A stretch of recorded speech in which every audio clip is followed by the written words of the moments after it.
ஒரே கேள்வி இதுதான், கவர்மெண்ட் பஸ்ல பிரேக் இருக்குமா இருக்காதா?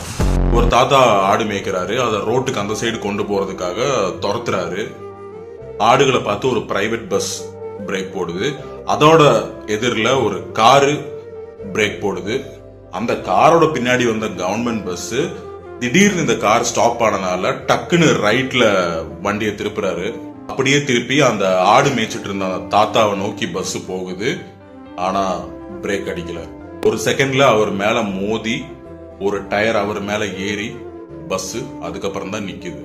அவர் இறந்துட்டாருன்னு சொல்றாங்க. Rest in peace. என்ன ரொம்ப டிஸ்டர்ப் பண்ண வீடியோ இது.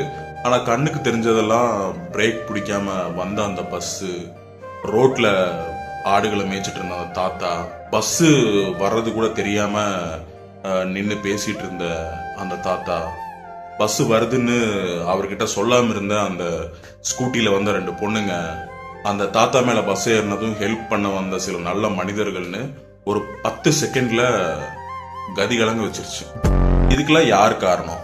அந்த ஆடுகளா? பிரேக் பிடிக்காம ஹார்ன் அடிக்காம வந்த அந்த பஸ்ஸா?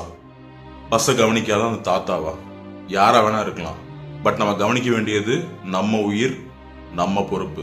அதே மாதிரி நம்ம கூட பயணிக்கிறவங்களையும் பாதுகாப்பா பாத்துக்க வேண்டியது நம்ம கடமை. தயவு செஞ்சு 4 பக்கமும் பார்த்து கவனமா வண்டி எடுங்க. 2 சைடு பார்த்து கிராஸ் பண்ணுங்க. நைட்ல பாத யாத்திரை போறவங்க தயவு செஞ்சு ரிஃப்ளெக்டர் ஸ்டிக்கரை ஒட்டிட்டு போங்க.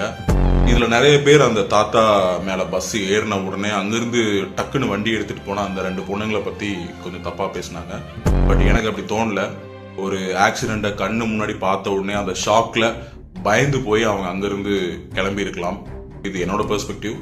எது எப்படியோ கவனம் அத்தியாவசியம். Be safe, drive carefully.